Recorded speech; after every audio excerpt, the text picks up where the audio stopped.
Howdy folks, and welcome to another Taste of Gameplay video, this time for the American Tier 10 Premium Destroyer, the Forrest Sherman. As always, these videos are designed to give you a sample of the gameplay of the ship, not to be an exhaustive analysis. I recommend the Wargaming Wiki or other content creators. So, the Forrest Sherman, or the F. Sherman, legendary ship. If you're not familiar with it, just play a few Tier 10 games, you'll probably eventually run into one. Overall, a great ship, especially if you like these second line gunboat destroyers. The Sherman is exactly what it says on the tin. It is what it is and nothing else, like Popeye. You are not really a spotting destroyer. Your torpedoes are laughably bad. We'll get into both of those things in a minute. So it's all about the guns. And the guns are worth it. They are absolutely blistering. There are videos you can find on the internet, memes of getting the Forrest Sherman's guns down to the lowest possible reload. I think you can get it under a second.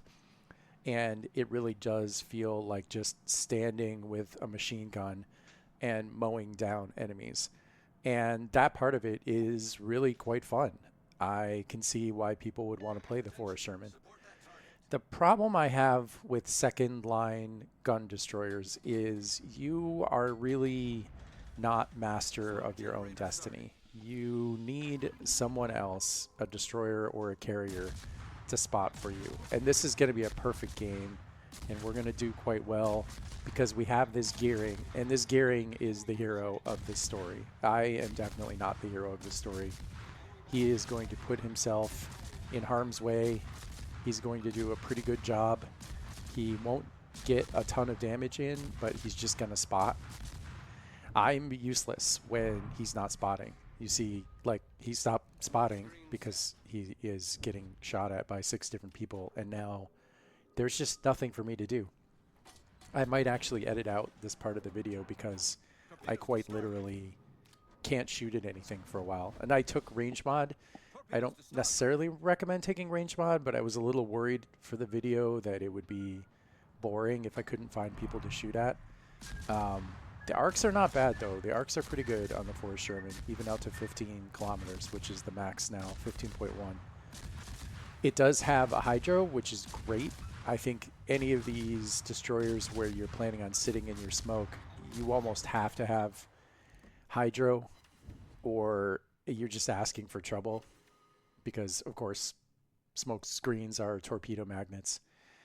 In the right hands and at the right time, the Forrest Sherman just absolutely eviscerates things. It has these 3 guns. They have pretty good angles, so you can fire them at most angles. They do 2700 alpha. They're SAP. They pen 36 millimeters, which is plenty to do the bow and stern and superstructure of just about everybody in the game. The dispersion is not particularly great, especially by destroyer standards, but that almost doesn't matter because you just dump out so many shells, and that's what you do. You see, I'm just sitting here. I mean, I'm not saying I'm playing particularly well. I'm not somebody who plays a lot of gunboats, so I'm just doing what comes naturally, man. I am hosing down these ships. That poor guy, I mean, as soon as he got spotted, I'm just on top of him. I've got 23k damage, which, you know, is not that great, but I mean, I have seen games with this ship when you put it in the right hands where people just get so much damage. If you get lucky, or if you're just really good, better at gunboats than I am, the Forrest Sherman will just absolutely wreck people. I don't always have great map awareness. I freely admit that's something I'm working on. I mentioned in one of the other videos that I spend too much time zoomed in, and that can be a real problem with the Forrest Sherman.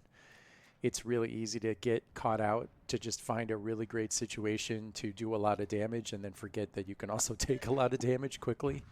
That poor gearing. RIP that gearing. We are slowly losing this flank, which means that we need to kite. And the Sherman can be not bad at kiting. The issue is, again, you need somebody to spot, so I don't know why I do this. This is my Achilles heel. Like, come on, Adam, you're a big dum-dum. Fortunately, I have this Christopher Colombo, and he will spot for me. And once he does, I mean, it's just this poor Ohio. I'm going to absolutely just hose him down. I mean, granted, he's also taking a lot of sap damage from the Christopher Colombo. And you'll notice I'm hitting too low at first. Like I get a bunch of non-penetrations, but then I change my aim. You can hit superstructures, you can hit bow and stern. You just can't hit directly into belts, especially with battleships. You will do literally 0 damage.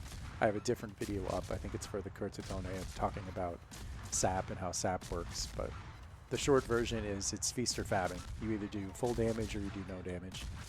And I'm just doing a lot of damage to this poor Ohio. The issue with second line destroyers is the matchmaker doesn't recognize you as anything other than just a destroyer. So it's easy for you to end up as a destroyer on a team that needs a destroyer, that doesn't have another destroyer. I don't know what this guy's plan is, the gearing. I mean, yes, of course, to launch torpedoes at me, but that's why I'm pointed away from him.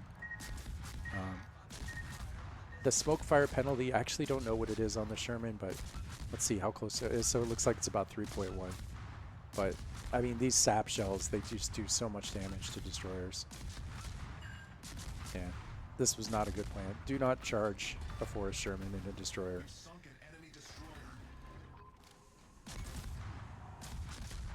The Ohio found his heel, so the Sherman does an incredible quantity of damage, no doubt, but to do that damage you do need to have a certain amount of time, and you need to have good aim, and you need to be close enough, and the target needs to maneuver predictably enough that you can hit all those shells. Because again, the dispersion is not particularly amazing. These torpedoes, for those that don't know, you can see they're on these fixed launchers, so they have no ability to change their arcs. You also can see here, like once you do get caught out and get spotted, I mean, you know, this is my mistake. The concealment on the Sherman is not that good. It's 6.5, I think. I wish I had a few more seconds to just hose down this Marceau. I did a bunch of damage to him, but I could have done more if I had more time. So I made a mistake. I got too close to that Schlieffen. The concealment is only 6.5 kilometers, which I guess is not terrible, but it's certainly not good either. So I enjoy the Sherman sometimes. There's times when I feel like taking out the Sherman. It is kind of a meme. It is effective at its job. I have been in games, though, where I've been asked to just be a frontline destroyer in the Sherman, and it really is just not a role it's well suited for. It just doesn't work that well. It's not the worst second line destroyer at doing that role. There are worse, like the Barbiano is an even more extreme version these days of the Forrest Sherman. The Sherman, 6.5 is workable. It does have smokes. It does have the hydro. So you can try to cap contest. I mean, you're pretty good at taking out enemy destroyers because SAP is so good against destroyers. But there are better ships if that's what you want, like the Småland. Really, the strength of the Sherman is to just sit there and pour damage into unsuspecting battleships and cruisers and any destroyers that happen to wander into the line of fire. It does have HE shells as well, and I didn't use them in this game, but they're not to be ignored because they have a fire chance of 10% per hit, and you fire so many shells and land so many shells that you can literally paint the enemy like a battleship. You can set all 4 fires on an enemy battleship just by changing your aim point and distributing the shells over the entire body of the battleship. I've seen people do it. It's really impressive. You can get in enormous stats that way.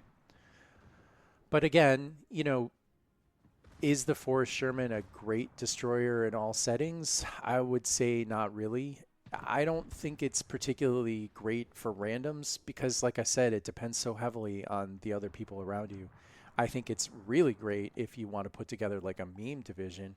You know, if you had 2 Forrest Shermans and something that can spot really well, like a Shimakaze or somebody, I mean, you could wreck people. You could just park in your smoke and then have the spotting destroyer go up and spot for you, or an aircraft carrier, and just, yeah, go to town. Man, look at the secondaries on that Napoli. I hope I get to the Napoli soon. Speaking of sap. This game was close-ish for a second there, but like a lot of games, it just got out of hand for the red team. Good game, though. I mean, 79,000 damage is not particularly great, but then I'm not used to playing gunboat second-line destroyers. I feel like I helped out on my flank. But, yeah. Fun ship. Fun ship.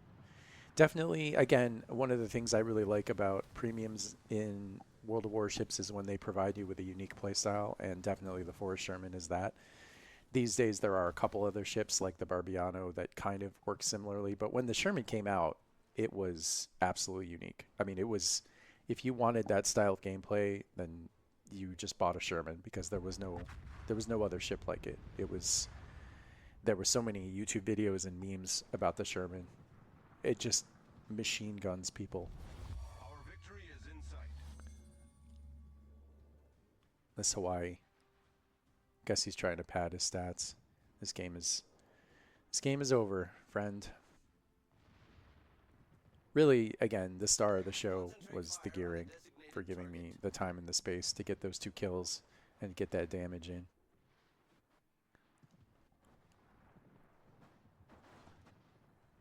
There's a few other destroyers now that are built on the Sherman hull. I think the Hull is one of them. That ship with the 8-inch guns on the destroyer frame. Come on, Hawaii. Send us back to port. I might edit some of this out if it's just a little bit too dull, but yeah, the Sherman is definitely a good pickup. If you can find yourself one, I would say go for it, especially if you really like that style of gameplay. It is immensely fun when the stars align and you have spotting and you can either sit behind an island. It's a little tough to shoot over islands because, ironically, the arcs on the shells are too good. But if you can sit behind an island, or if you can sit and smoke, you can absolutely just, yeah, you can mow people down.